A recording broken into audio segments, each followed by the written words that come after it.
Welcome to the Morally Grey Girlies podcast, where two friends explore the morally gray, spicy, smutty, dark, and dirty themes, characters, and more in our favorite reads. We are grown-ups most of the time, talking about smutty things, so please check your surroundings and make sure no little ears are within listening distance, or your boss. While we explore a lot of topics and ideas, we do not necessarily condone them all. As always, please check the trigger warnings for each book we cover to protect your mental health, and please remember that we should only be as kinky as our partners allow. Hey guys, welcome to the Morally Grey Girlies podcast. We're thrilled to have Karissa Kinword, best-selling contemporary and sci-fi romance author, joining us today. Karissa is the talented author behind one of our favorite holiday reads, Christmas in Coconut Creek. Karissa, do you want to take a minute to introduce yourself to our listeners?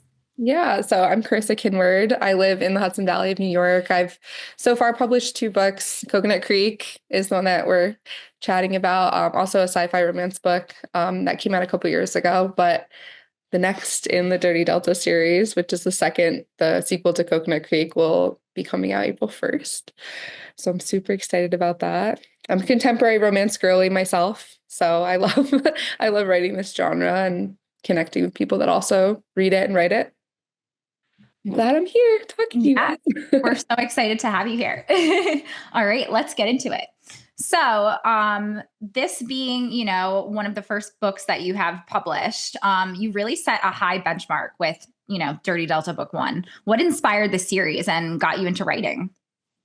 I was reading so much contemporary romance, at the time of the conception of Christmas in Coconut Creek, and it was right around the holidays. And it kind of started out as just for fun. I was writing fan fiction at the time, and I was I loved the idea of a military character without the background of something so stark. You know what I mean? Having the rom-com aspect of it, because my husband actually is a Marine veteran. So I know a very silly side of him that I feel when you're reading a military romance book, you're getting this very serious, stoic side of these characters. But obviously that's not the full reality of it. So I wanted to write something like that. And also, there's a movie called Triple Frontier, and I don't know if any of you guys have seen that movie. It's Pedro Pascal and Oscar Isaac is in it, and it's these 4 guys that are in the military, and it's a very serious movie though. And I was wouldn't it be so cool if these type of guys, these special operations guys, were silly and goofy and falling in love? And that's pretty much where it was born, the whole idea of it. And it was right around Christmas too, so that was why the Christmas thing started. Oh, I love that. Is your background in writing? Did you go to school for writing, or did that just kind of fall into place? So I was, journalism was my minor in college, but I did communications, but I always wrote, I was always a writer. I did tons of creative writing classes and journalism classes. And even as a kid, I was always super into that. And like I said, the fan fiction thing, with just being part of a community of writers all the time, that was something that I was always doing. So then COVID happened and everybody was in our houses and couldn't leave or do anything. And I was just you know what, maybe let me just write. Let me try to write a book, because I've always wanted to do that. I've always thought about doing that, dreamed about doing that. And that's where it kind of all started, just the publishing aspect of it, at least. But it's a huge learning curve. The whole publishing thing is a huge learning curve, especially self-publishing. So I had to make a ton of connections, start social media, which is very scary and, can really set you back. But yeah, that was it. I've always loved writing and doing that. And I'm glad I stuck it out. Yeah, we are too. As Morally Grey Girlies, we appreciate a good dose of spice, and the level of smut with the Christmas theme is still taboo for some readers.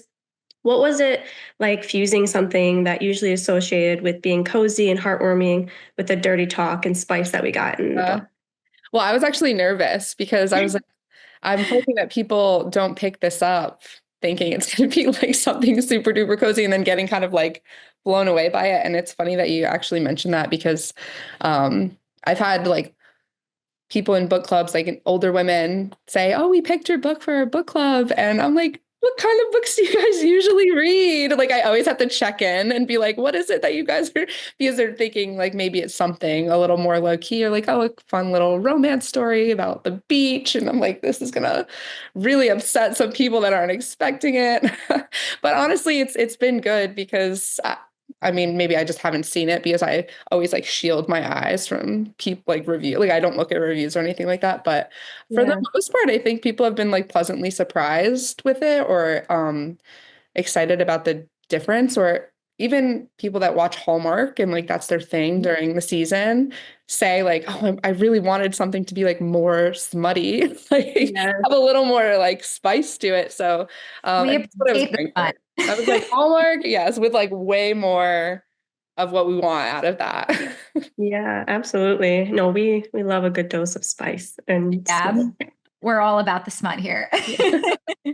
It was pleasantly surprising. I remember my husband was asking me what I was reading, and I literally explained it to him as a Hallmark movie with smut. Yeah. But it was Yeah. so funny. He was so So confused. one of my like early readers, and I thanked her so much for this. I was like, wow, I'm so glad you put this in your review, called it Hallmark After Dark. Oh, And I was Um, like, that is so good. I'm like, I wish Love that I that. thought of that. But then I said to her, I'm like, I'm totally going to use this, Tori. Shout out, Tori. yeah, that's great. Oh my goodness. Yeah. yeah, that's honestly the perfect way to describe it. Yeah. Since we're talking a little bit about like the spicy kind of twist that we have in this Hallmark movie, right? Each scene that you wrote really felt purposeful and it felt to me very tasteful. It wasn't like repetitive that we get with some books like this. Sometimes they just feel like we're getting the same thing over and over again. So what was your approach to the spicy scenes to engage readers and leave them like eager for the next interaction? Yeah. Well, I think that everybody like loves a little slow burn. And I wouldn't even call it slow burn because clearly from the beginning they're very attracted to each other and like they have that sexual tension going on and they're engaging and things like that like from pretty early on. But I think it was like keeping the big event like in waiting, right? Until Mhm. like pretty much towards the end, or you're the whole time you're like, okay, they did this, okay, like and they keep getting interrupted and At you the know cookie. I was like, no. yeah. So really that was when I was writing it, I was like, it has to feel earned. Like I really want it to feel earned for the two of them. And I also, because the time span is only 3 weeks that they're together, it's really easy to be like, okay, like they'll just, go right after it. And like that will I thought maybe that would take away from them getting to know each other if it became like a purely sexual experience and not something that they like learned each other well and they went out on those dates and they spent time together that wasn't alone, they were with their friends. And I think that having also Mateo and Natalia around them all the time, they got to know each other a lot better too and how they interact with their own friends. And it was all kind of just the sexual tension building towards like the more earned part of their relationship. I think that paid off at the end. Makes it Oh, more believable, I almost want to say. Like, and that was what I was going for. yeah. I would definitely say that, for me, someone who, I was kind of in my dark romance era when I started reading this, and this was like supposed to be a palate cleanser. And I ran back to everyone and I was like, you have to read this. Like, and I think it's because of, that realistic sort of dynamic that you really set them up to have. And it was, even though obviously there's things that are made to be a little bit more dramatic, but it really sold it for me, and it was just so like heartfelt, and yeah, appreciate it so much. Thank you. Yeah, for sure. Yeah, I know by the time I think we got like to the third interrupt scene, I was like, they only have 3 weeks. What is happening? Everyone's rooting for them. Well, you know what? I knew that I wanted it to happen on Christmas Eve. I was like, that would just be it goes back to the Hallmark thing. It's like, we want to make it still feel Hallmarky and like it has to be Christmas Eve. But I have 2 weeks before that. Like, what's really going to keep them from doing this for 2 weeks? And I remember talking to like some of my alpha readers and beta readers and being like, does this feel right? Like, I know it's like, maybe it's not so realistic, or or is it realistic? And they're like, no, I think that, and it's fun for people who are reading it too, to kind of like be like, oh, gotcha. Like Yeah. want to keep going and be like, okay, like when is it gonna happen? Yeah. No, and the tension and the banter just it kept you hooked, So it was done so well. Absolutely. You set up the characters, I think, to have that personality of they enjoy the game very early on. So it made it, to me, that was believable. Like they like the chase, the cat and mouse kind of thing too. Yeah. Yeah. Yeah, they're very snarky with each other.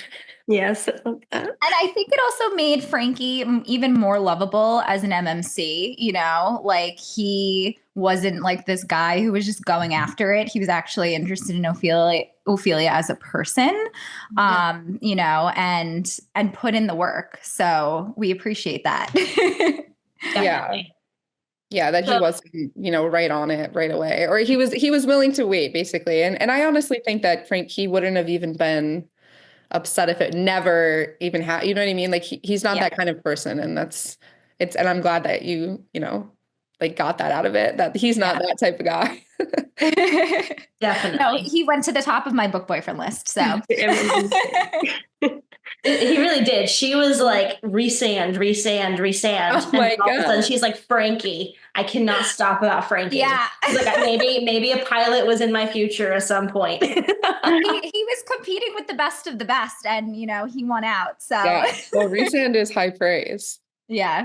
So I know you kind of touched a little bit on your inspiration for the characters. You said your husband was a Marine vet, and the movie you said Triple Frontier. Yeah.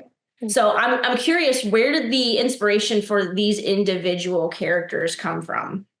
So it was such like a mash of things, because I feel like I almost changed my mind. You know how sometimes you can't like picture a character while you're reading, or you try to, and you kind of just always is one person or like one actor. Like I know people are like, oh, I always picture Henry Cavill as whoever I'm reading, like because that's just the placeholder for that. It's kind of the same for me. Like my inspiration kind of waxes and wanes with whatever media I'm consuming at the time. So right now with Mateo, I it's like, do you know Yellowstone, like Luke Grimes? Yellowstone. So he's kind of who I was like, he just feels like that's kind of who he is. And I think, and even in Yellowstone, like his character is like military, like whatever. But he's a little more serious than Mateo is. Obviously, he's got like a funny bone, but yeah. That's kind of who I picture him as, or see him as, and Brandon Sklenner, like that kind of Yellowstone, like, again, going back to,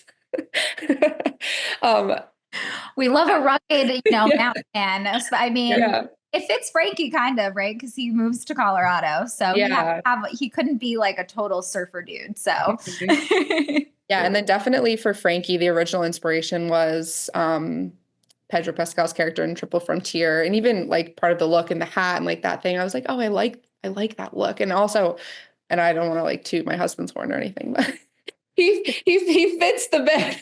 He fits the bill. So he's always like, I don't know, this guy kind of reminds me of me. And I'm like, all right, fine. The ultimate boyfriend is your husband. That's goals though, right? Yeah. So he definitely inspires a lot of that character as well. The strong, like very like warm and kind and understanding kind of man. And I'm lucky in that way. The other boys, I'm like the Swans, Tyler and Sam, who will be in a lot of the second book. They are they're a mixed bag of people too, like Taylor Kitsch, Friday Night Lights, Taylor Kitsch, who plays Tim Riggins. Like that's kind of who I've got. Like Sam is in my brain as, and Alan Richmond, who's Reacher, Jack Reacher, or if like Thad Castle from like that's who I'm seeing as all the time as Tyler, like kind of like a very himbo dude, and he's so funny and like lovable and like a big teddy bear, but he's also kind of a fuckboy, and I love him though, like I love him, and I think he's really redeemable. I can see that. So how much research went into like Frankie and the Delta crew's backstory regarding their military service? Was there like any specific inspiration or anything like you really dove into? Because I'm an Air Force veteran, and so sometimes when I read military books, I get a little cringe because it's not always delivered well. I'm just curious what all went into you kind of creating that. So because my husband's background, he was like my soundboard, really. And if I ever wrote a scene where it was like talking technical terms about the military or, you know, would they be in this situation? Like when Frankie was telling Ophelia about his accident and what happened with that, like that whole thing, I basically was like, my husband's sitting next to me and I'm like, is this accurate? Would this happen? Like, could this be possible? Why would these people be in this place? What does this process look like? So I was really diligent about that because I know that people that are in the military will read the book, and it would mortify me for somebody like you to read it and be like, this is so god awfully wrong.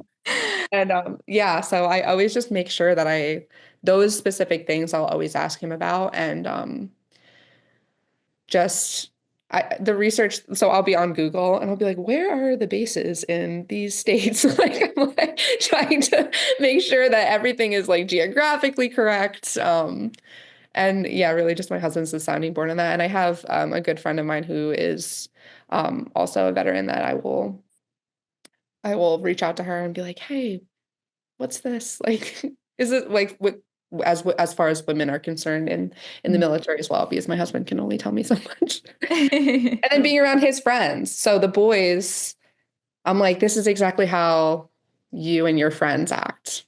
Like my husband's military veteran friends as well. So had the real life inspiration in front of you the whole time. I know, yeah. So I really am just reaching from what I am around all the time and like what I see.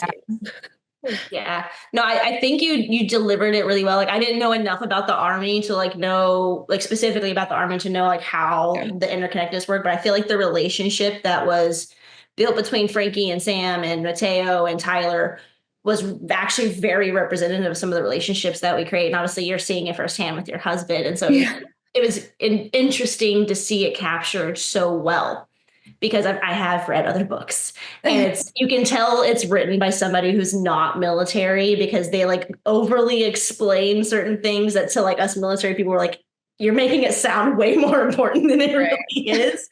And that I feel like we got just enough of like their actual military career piece to know what's going on without that being the center of the story. Yeah. Well, I also wanted to, because it's a rom-com, and that's like that wasn't the main focus of it. Like you said, I just wanted to make sure that like the background was solid and like you got enough of it that you understand like who they are in their past, but the story is in their future. Like the story is who they are now. It's not who they were. So I wasn't trying to like really drench the readers in like that type of like technical military, because I feel like that could also be a turnoff too for someone that's going into it like just expecting like a Christmas rom-com. But then you've got all this other stuff going on and you're like, wow, this is a lot to take in.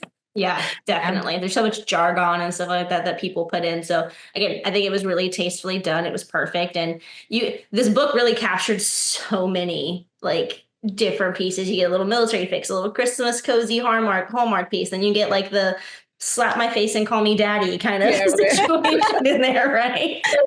And as you said in the beginning too, right? Like you wanted it to be, a background part of the story, but really showing off the other side of the personality, which I feel like is not very common. So it was an interesting twist, to have that sort of in the background and be a layer of those characters, but not have it be their entire identity, right? Because, I think that's also something, that everybody can relate to who knows a military member is in the military themselves. It's like, that's not your entire identity. Right. Like they're not like wearing camo every day, like walking around. Right. Like you said yourself, like your husband's a goofball, like you guys have your friends in your life outside of that, Yeah. Like he's playing like Bluey Candyland with our kids this morning. Like it's not like, so yeah. And I think it's easier when you're someone who is attached to people that were in the military or in the military to be like, yeah, they're just regular old people.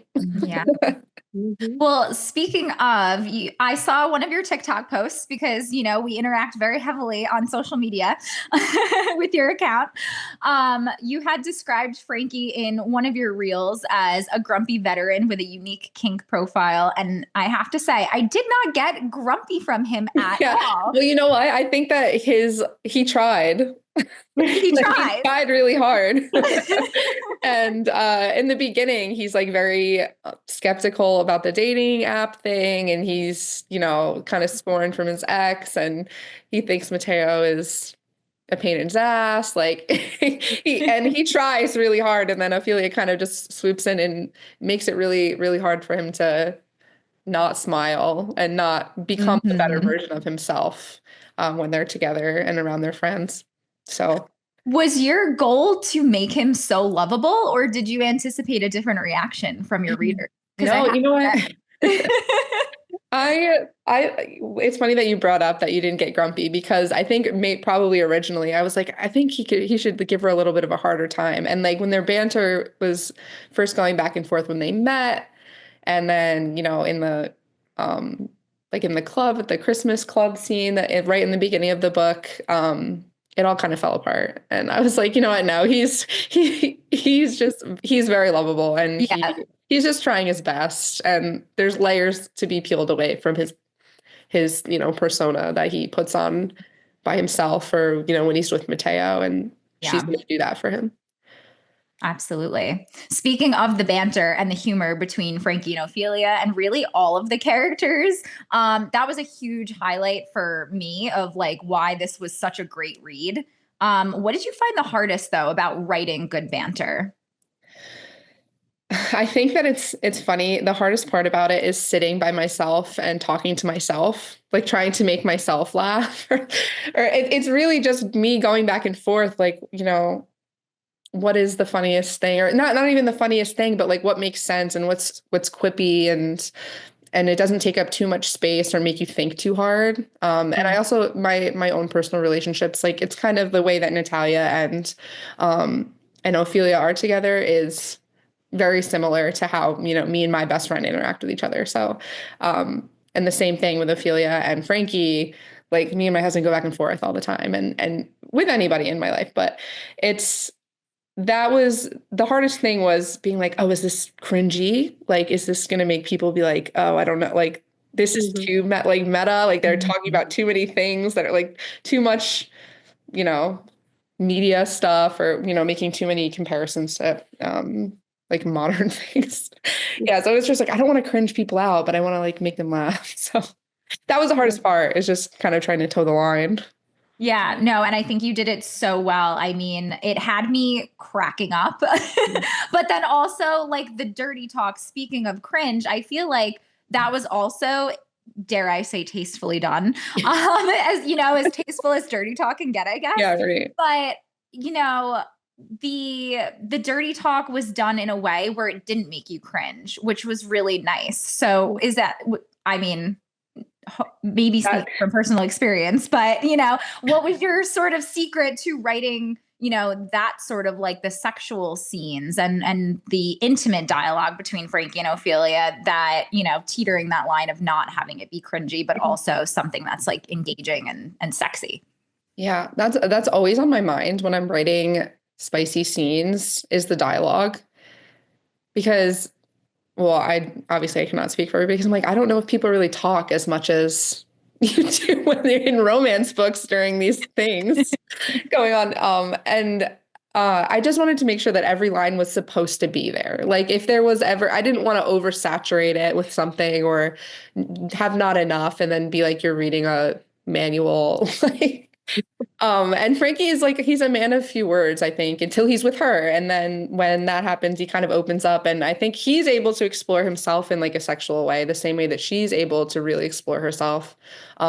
Because he's the first guy that she's been with that gets her there. So she's like, she feels more confident with him, and he feels confident with her too, knowing that that's like the type of intimate relationship that they have together. And the dirty talk was, it just felt right for them. And I really do try not to go too heavy on that for as much as I can. And sometimes I'll go look back at the scenes, or like I'll try to pull quotes for TikTok or something like that. And I'm like, like I don't really have too many of these these like really hard hitting dirty talk lines, but like when they hit, they hit. So no, they delivered. They were done so well, so purposefully. Yeah. So thank you for that. Right. So what can you tell us about For Pleasure or For Worse, Dirty Delta 2? And what can we expect to see? Can we expect to see more of the Swan brothers? I know you kind of briefly touched on that. so it is all the characters are back together again for for a good portion of the book, because it's Mateo and Tally getting married, and it's the process of them planning a wedding and doing all those things. Because the funny thing about writing an established couple, which I feel like is kind of weird, because you're like, oh, they're already together. Like, what's the story? Like, what's the romance? And I'm kind of trying to like break into that, because I feel like sometimes like the romance of life is the normal things you do, or like the way that you are with somebody in the long run, and it's not always like falling in love. Because I know personally for me, like me and my husband met, we started dating, like it was like a month later, we're like, we're in this, like there was no real conflict to be had. And I think that the most challenging part of like real relationships is the things that you face, like when it gets hard, or like family. And like that's a huge part of the story, is how family affects their relationship when they are getting married. And it's a lot of how they deal with the adversity of, they lived in their little bubble when they met and everything was really peachy keen, and then they get married and all of a sudden all of this family is like flushed onto them, and there's a lot of different, fighting personalities, and Frankie's gone, and Mateo, he goes through this whole thing where he's like, you think he's really solid and he's really okay, but he didn't lose his best friend, but like he's not there anymore. And like he goes through this whole process of trying to figure that emotion out without him. And what I can tell you, which is not a secret, is that Mateo's parents come for an extended stay, and it kind of throws everything for a loop, because obviously the two of them are a cam couple and that's their thing. And now they're like, well, their space is being invaded by the they're like, the space is being invaded, and when are we going to do this without causing a scene? Yeah, so it's just the balance of that, and they're both dealing with things separately that they try to deal with on their own, that they have to figure out together. So it helps that at the end. But the other characters are definitely there, and they're definitely very hard to have such a big cast of characters and make sure they're all getting like their time and space in the story. So that's been a challenge, but that's super exciting though. We actually, in our last episode, which covered another book, we were talking about, people, readers or non-readers, really having this idea that, contemporary romance, dark romance, really whatever you're reading is setting like an unrealistic expectation for romantic relationships. And one of the points that we made was like, when you're diving into these stories, we know they're fiction, but on the other side, you're also joining this couple like in the beginning stages of relationship, which tends to be the most exciting part, of dating. So we're really, really excited to see, how you develop that established relationship and really romanticize people who are, maybe 5-10 years into their relationships and think of new ways how they can sort of reignite that romance and see the romance in their day-to-day. So yeah, it's like falling in love with each other in different ways that isn't just like, physical or something like that. And from the very beginning of the relationship, which I really wanted still for you to be able to see that. So there is a dual timeline, like that kind of flows in and out of the chapters of For Pleasure or Worse, where you see them when they first meet, you see them on their first date, you see them, I don't want, okay, I'll give it away for you guys. That scene where Frankie and Ophelia walk in on them in Coconut Creek.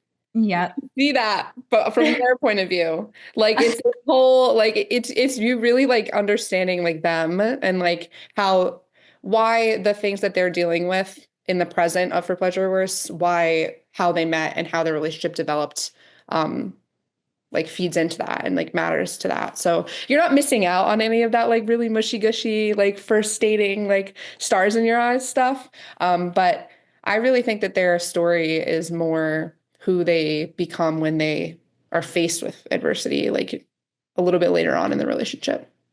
Yeah. Love that. I'm not gonna lie, I audibly gasped when Frankie and Ophelia walked in.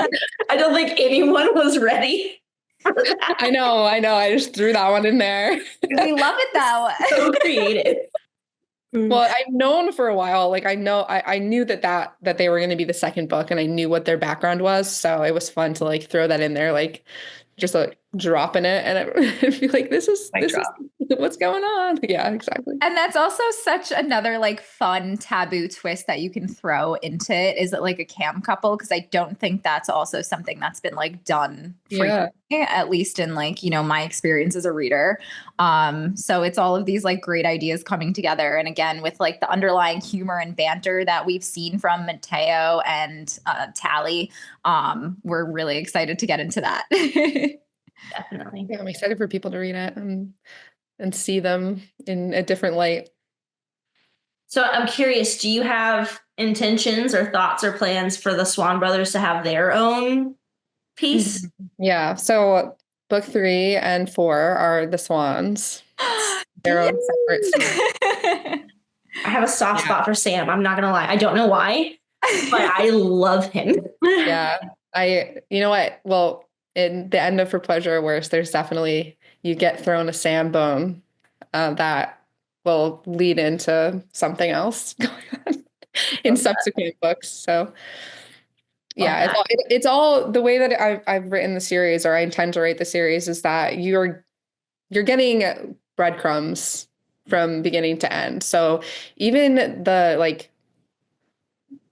like the very beginning, like the epilogue of Coconut Creek, like feeds into For Pleasure or Worse in a way. Like it all, there's a connection that I'm trying to thread through all of the books, so that when it eventually does all come to an end and there's like the grand finale of whatever, there's all these little things that thread through each other, and it makes sense. Like it's very much interconnected. We enjoyed this so much. So I'm really excited to see just what kind of twists and turns you take us for with each of these, you know, storylines that I know are interdependent on one another, but are also their own individualistic story, like you said. And what exciting news that, you know, this doesn't just end with Dirty Delta 2 and that we can expect more. Because I think, you know, with Christmas in Coconut Creek, you really hooked readers. So we're very excited to follow the story and continue, you know, learning about these characters and laughing alongside them. Yeah, no, I'm excited. I'm excited too, and to explore them and have the characters come back in and, you know, make their little cameos. I think that's one of the most exciting things about reading. Like, I love reading books like that, where you get to revisit your favorite characters like over and over again, and still, you know, be able to find them in places where you didn't think they were going to be. Absolutely. I know I saw that a lot with like Anna Wong's like Twisted series and the King of Sin series. You get like little random like crumbs here and there of them talking, like in the King series, I think it was King of Pride or King of Greed or something like that. We get like a Jules and Josh reference in there at some point. Yeah. All that. So I'm so excited to see that. And we enjoyed this so much. So before we end, we want to get like your hot take on some things, a little game of this or that, if you're open for that. Open. Awesome. Okay. So you can provide context if you want. You are not required. I'm nervous. I don't know. So this or that, beach or hot tub? Oh man. Hot tub. All right. What about Florida or Colorado? Florida. Of course. Christmas Eve or New Year's Eve? Oh, Christmas Eve, because I love the food. Fair enough. Pilot or sniper? This is hard because I know there's some background to this. I think you guys would pick sniper too. Yes. Okay, I'm gonna go with pilot just because we love Frankie. We love Frankie. Thank you. Honestly, so me and Tanner over here were like sniper easily. And she's like pilot. I was like, we knew that was gonna happen. Yeah. Well, Sam, I don't know. If anybody could give Frankie a run for his money, it's Sam. I think. Interesting. I'm so excited. A couple more. Shark or butterfly? Butterfly. Love that. Last one. This is gonna be a hot take, right? Frankie or Mateo? Oh boy. No comment. You'll have to read it, find out for yourself. I knew that was going to happen. Love that. Why Fair choose? enough. Why choose, right? Yeah. Oh, yeah. Well, I think that is all the time that we have today. But thank you so much, Karissa, for joining us. Readers, if you haven't already, add Coconut Creek to your TBR and be on the lookout for Pleasure or Worse coming April 1st of this year. So super exciting. And thank you for tuning in. Thank you guys so much for having me. It's so much fun.